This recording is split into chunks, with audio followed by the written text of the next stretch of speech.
Genevieve. Yeah, friends are very important to me. I've had different friends as I've grown up. So I started off with my primary school and secondary school friends that I don't see as often now as I do my current friends from uni. So important to me. It'd be a very lonely world if you didn't have someone outside of your family to communicate with. Fliss.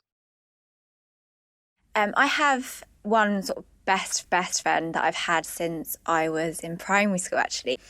We went through a stage, we were really close growing up, we went to secondary school together, and then when we went to uni, we didn't talk very much at all, and I think it was about 4 years that we were still close and we talked now and then, but it was difficult because we were sort of located in opposite ends of the country. So that was quite a hard time. When you go to uni, you meet a lot of people and people kind of come and go in your lives, but there are always certain people that stay. Jeremy. So I'm an expatriate here, so I've got a huge network of friends all over the world. I have friends from America, from California, who are my great friends, and I'll always keep in touch with them, but I just talk to them really online nowadays. Then I have my friends who live in London, and they're really, they're guys that I see on the weekend, really. So, but I also have friends who I live with, who are my housemates, who I didn't know them before I moved in with them, but they're all international as well, so they're from France and Spain and Poland. Well, without friends, I think I'd go crazy. I just wouldn't know what to do with myself or my time. So it's good to have people you can relate to and catch up with, express your views. Catherine. My friends are very important to me. Some of my friends live quite far away from me now, even in different countries. So I don't see them very often, but when we do see each other, it's like no time has passed. Laura. I feel very lucky to have such a wonderful group of girlfriends.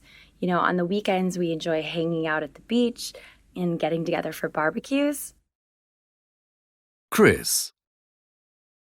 I try to spend time with friends because I think it's important to keep in contact, but I'm often busy at work. So I use social media like Facebook and Twitter. Modern technology is really good for that, I think. I Skype and tweet a lot, really.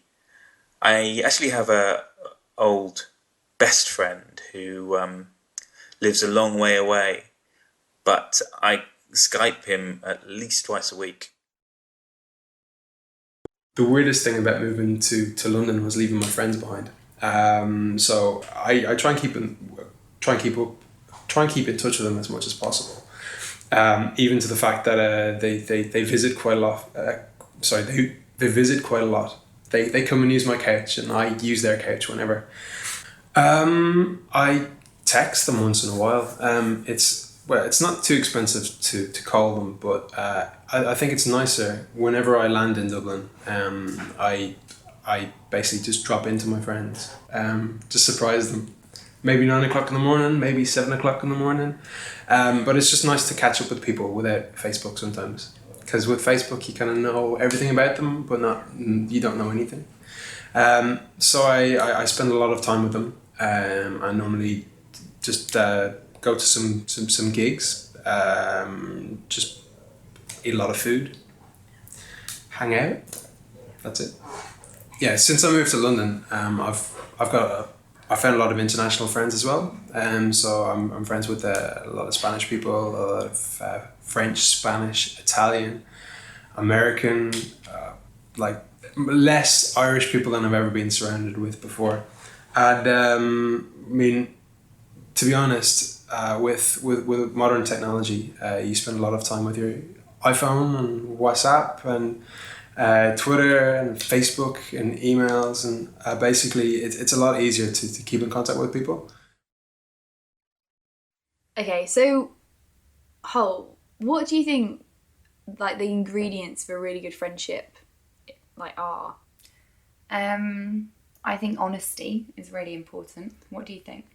Yeah, I think that's true, because I'm just thinking there's a lot of times before I leave the house where I'll go up to your room just to get your opinion on what I'm wearing, because I know, especially if it's a special occasion, then you'll definitely be honest with me. Yeah. Even if I don't want to hear it. Yeah, but I wouldn't want you to go out of the house in something that I didn't think you'd be comfortable in. And yeah, exactly. No, and that's what's really good about having such a close friend, is because you can be honest with me and I won't begrudge you for it. Yeah. So I'm the same as well. I know that I can trust you and I can trust your opinion. And I think that's really important. Yeah, and I think that's often why I'll listen to your advice as well, because you know me really well.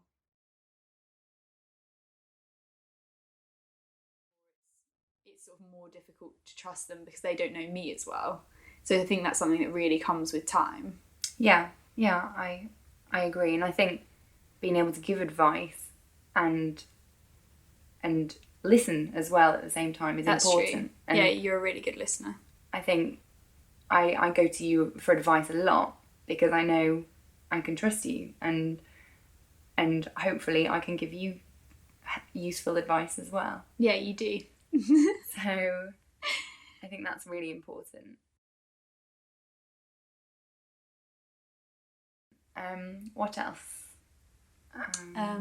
Well, I think something that's particular to us is because we live together, it's sort of important we make time for each other, but we also make time for ourselves, because it can be very, I suppose, like tempting to always go and like knock on your door as soon as I get in. But sometimes I know that you'll just want time just to read a book or to speak to someone on the phone. And I think because we've lived together now for quite a long time, then we're very good at judging when you might want your own space and when you might want to spend time with friends. And so I think that's something that we're pretty good at now. Yeah, I agree. I think that's true. I think it's easy to try and do everything together. And if I'm seeing another friend, I would love to invite you along.